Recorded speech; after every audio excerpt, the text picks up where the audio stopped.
Hello, boys and girls. My name is Miss Mason, and I have the opportunity to read a non-fiction book to you guys. I hope you enjoy. The book is I Survived the Attacks of September 11th, 2001 by Lauren Tarshis.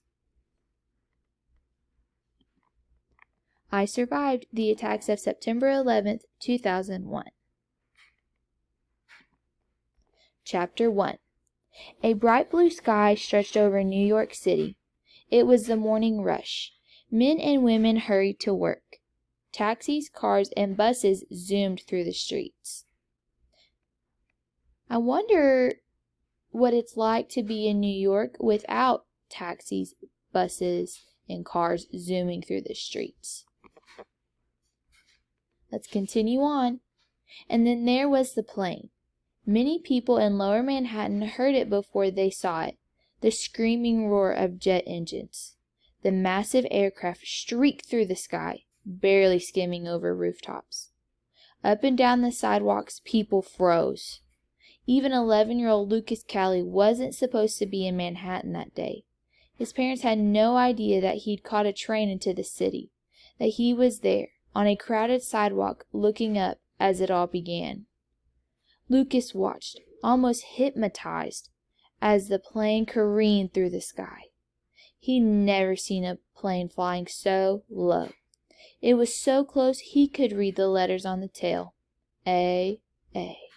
American Airlines. Panicked questions swirled through his mind. I wonder what questions were actually going through his mind. I would not want to be in his situation at that moment. Was there something wrong with the plane? Was the pilot sick? Lost? Confused? Pull up!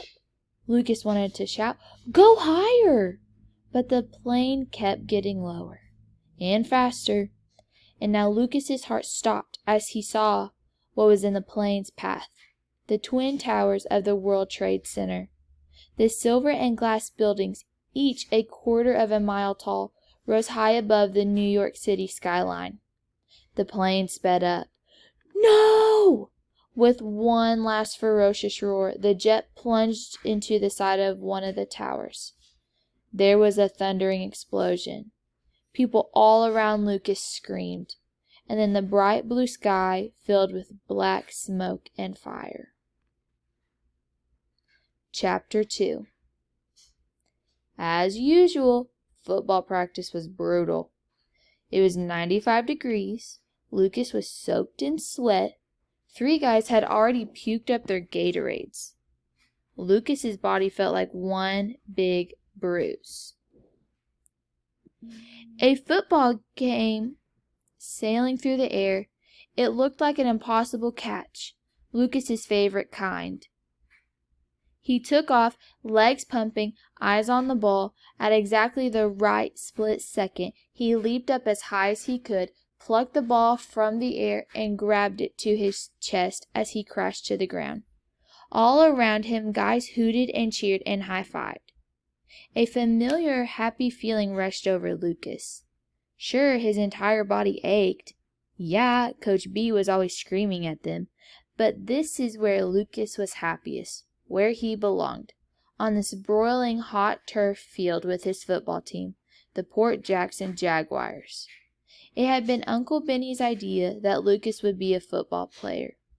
Benny was Dad's best friend from ladder 177, the New York City firehouse where they both worked. Lucas had always liked Uncle Benny. Everyone did. Dad once said that Benny was like the firehouse cheerleader, a 6-foot 2-inch cheerleader with a shamrock tattoo. But it wasn't until Lucas was in the 3rd grade that he really got close to Uncle Benny. I wonder what made Lucas get so close to Uncle Benny in the 3rd grade. Was it an accident? Or just a good experience? Let's find out. That year, Lucas's dad was badly hurt in a warehouse fire in Brooklyn. He was in the hospital burn center for almost 2 months. Uncle Benny practically moved in with Mom and Lucas until Dad was better. Lucas would wake up some mornings and find Uncle Benny reading the sports pages at the kitchen table. Before Lucas could say, "Where's Mom?" Uncle Benny would grab him by the arm and sit him down. "You gotta see this," he'd say, holding up a picture of some football player Lucas had never heard of. Lucas would sit there, pretending to be interested. He'd never been a sports kid. He and Dad were always so busy working on their projects. Before Dad got hurt, they'd been spending every weekend in their basement workshop building a model of the latter 177 truck, the Seagrave 75. But Uncle Benny wasn't interested in truck models. What Uncle Benny loved was football. And soon enough he had Lucas glued to Monday Night Football, cheering for Uncle Benny's teams, watching ESPN, and booing the players Uncle Benny hated. Uncle Benny bought Lucas a football and then spent hours with him in the backyard teaching him to throw and catch. And then came the day when Uncle Benny appeared with a form to sign up for the Jaguars. "I can't really play football," Lucas said. Back then, Lucas had been pudgy, shorter even than some of the girls in his grade. But Uncle Benny got his Mom and Dad to sign the form. The next thing Lucas knew, Uncle Benny was driving him to his first practice. Lucas had to smile as he thought back to that day. He was a little butterball stuffed into his pads and brand new cleats. "I think we should go home," he said to Uncle Benny, choking back tears. "No, you don't," Uncle Benny said. "You want to get out there and show what you can do." And Uncle Benny's eyes were so big and sparkling, like bright lights spelling out the words, "You can do it!" So Lucas did it.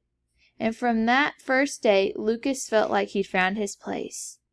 It wasn't really the game he'd loved, it was being on the team, being surrounded by the guys. They'd watch each other's backs, winners or losers. They stuck together. Uncle Benny had also taught him the secret of catching a ball, that you had to believe you were going to catch it. How many of you guys have a hard time believing? I also have a hard time believing in myself as well. You have to feel it in your heart, Uncle Benny said. It worked every time. Almost. Toward the end of practice, someone threw another impossible pass.